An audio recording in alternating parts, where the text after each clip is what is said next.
Hello friends, तो मैंने हिंदी का एनालिसिस जो सब्जेक्ट वाइज है वो मैंने हिंदी का डाल दिया। आप जाके ज़रूर देखना, वो 100% करेक्ट है। अगर एक भी गलत मिले तो आप मुझे बोलना, ठीक है। तो अब हम लैंग्वेज कॉम्पिटेंसी टेस्ट इंग्लिश का हम करने जा रहे हैं, जो कंपलसरी था आपका पार्ट 5th, ठीक है। तो इसमें अगर कुछ गलत आपको लगे या बताना मुझे क्या होगा, लेकिन मेरे हिसाब से ये बिल्कुल सही है। तो चलो हम स्टार्ट करते हैं इसको। जो हमारा फर्स्ट क्वेश्चन है जो 81 नंबर पे है, ठीक है। लैंग्वेज पार्ट 5th है, ये इंग्लिश है, ठीक है। तो फर्स्ट क्वेश्चन है, ये हमारा फिल इन द ब्लैंक्स है। यहाँ पर आपको अप्रोप्रिएट आर्टिकल फिल करना था। तो the other day I got busy and had late lunch at home. तो इसमें ए भी नहीं आएगा, एन भी नहीं आएगा, दा भी नहीं आएगा, आपका यहाँ पे नो आर्टिकल आएगा, ठीक है।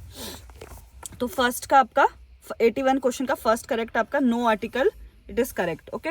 आइडेंटिफाई द क्लॉज, यहाँ पर आपको क्लॉज बताना है, ठीक है। तो ये प्रिंसिपल क्लॉज दिया है, who was wearing a long loose coat, ठीक है। द पर्सन who, जो जिसने was wearing long loose coat, ठीक है। तो वो क्या होगा, नाउन तो होगा नहीं, ठीक है। एडवर्ब भी नहीं होगा, आपका प्रिंसिपल क्लॉज भी नहीं होगा। इसका आपका सही आंसर है एडजेक्टिव क्लॉज। तो यहाँ पर आपका आप देख लेना, आपका सही जो आंसर है वो एडजेक्टिव क्लॉज है। आप बताना आपने क्या टिक करा है। चूज द वर्ड अपोजिट, आपको अपोजिट बताना है किसका, गॉडी का, ठीक है। तो डर्टी था, ब्राइट था, ड्रैप था और अगली था। तो मुझे पता था इसका आंसर, तो मैंने ड्रैप किया है, तो इसलिए मुझे यहाँ पे 1 नंबर मिल गया। आप बताना आपने क्या सिलेक्ट किया था और आपका सही हुआ या नहीं हुआ। और मुझे ये भी लास्ट में जरूर बताना कि आपका टोटल 10 में से कितना मार्क्स बन रहे हैं। In the following sentence identify the part of contains error, कहाँ पे आपको एरर बताना है कि कहाँ पर है। तो I think I met you at the grocer shop, isn't it. तो मुझे पता था कि यहाँ पे इजंट इट नहीं आना था, इज इट आना था, ठीक है।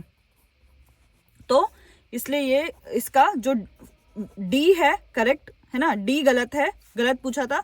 तो आंसर के उससे डी करेक्ट है। और आपका ये फर्स्ट नंबर पे है, तो डी यहाँ पे नहीं, आप फोर्थ पार्ट पे चले जाओ। आपका डी करेक्ट है, तो डी आपका फर्स्ट ऑप्शन में है, तो आप फर्स्ट ऑप्शन टिक करोगे। यहाँ पे भी मुझे 1 नंबर मिल गया, ठीक है। तो यहाँ पर आपका करेक्ट पार्ट ऑफ स्पीच पूछा है कि करेक्ट पार्ट ऑफ स्पीच क्या है। नीड को हम क्या बोलेंगे, तो कंजंक्शन बोलेंगे, वर्ब बोलेंगे, प्रोनाउन या नाउन। तो ये आपका जो नीड है, द नीड, तो ये आपका नाउन होगा, ठीक है। फिर उसके बाद fill in the blanks with correct preposition, ठीक है। यहाँ पर आपको करेक्ट प्रपोजिशन फिल करनी है। द फैमिली वंस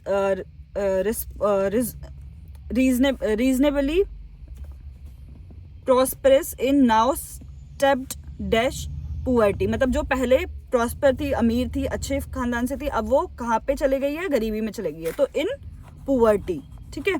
तो यहाँ पे आपका इन पुअर्टी, ये मेरा गलत हो गया, मैंने यहाँ पे विद फिल कर दिया था तो मेरा गलत हो गया, लेकिन जो सही आंसर होगा वो इन होगा, ठीक है। उसके बाद चूज द नियरेस्ट मीनिंग, आपको नियरेस्ट मीनिंग जो है वो चूज करना है। ये मैंने अटेम्प्ट नहीं किया था, ठीक है। तो यहाँ पे मेरे 2 देखो आप रह गए हैं, तो मैंने ये अटेम्प्ट ही नहीं किया था क्योंकि मुझे डाउट हो रहा था कि कौन सा सही होगा। लेकिन जो इसका सही आंसर है वो पुअर्टी होगा, ठीक है। आपका जो सही आंसर होगा डिस्टिट्यूशन, वो होगा पुअर्टी, पुअर्टी करेक्ट होगा। उसके बाद there is no love lost between the 2 brother, कि यहाँ पर आपको ईडियम बताना है कि नो लव लॉस्ट का मतलब क्या है। तो इसका होगा डिसलाइक ईच अदर, ठीक है। इसका आंसर जो होगा वो होगा डिसलाइक ईच अदर, ठीक है। उसके बाद यहाँ पर आपको अरेंज करना था इसको करेक्ट फॉर्म में। ये सेंटेंस दिया गया, आपको अरेंज करना है।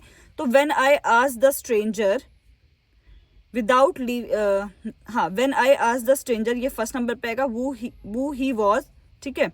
मैंने उससे पूछा कि वो कौन है, तो ये सेकंड पे आ जाएगा। विदाउट लीविंग अ ट्रेस, बिना किसी कोई निशान या कुछ छोड़े हुए, कुछ बताए हुए, तीसरे नंबर पे ही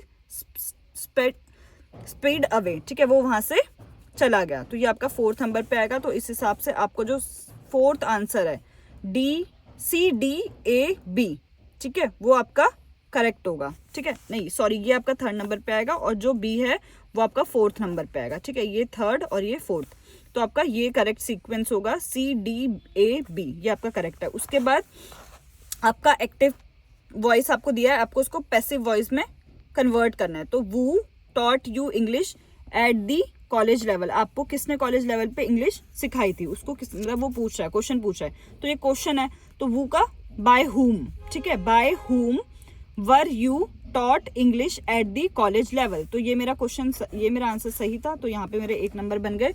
तो ये इसकी करेक्ट एक्सप्लेनेशन है। अगर आपको लगे कि किसी का कुछ और आंसर होना चाहिए या कोई और डाउट हो तो आप प्लीज़ मुझे कमेंट करके ज़रूर बताना। अगर वीडियो पसंद आई हो तो लाइक शेयर सब्सक्राइब कर देना, ठीक है, सब्सक्राइब ज़रूर कर देना, ठीक है। और ऐसे ही मिलते हैं नेक्स्ट वीडियो में दूसरे टॉपिक के साथ, दूसरे सब्जेक्ट के साथ। धन्यवाद।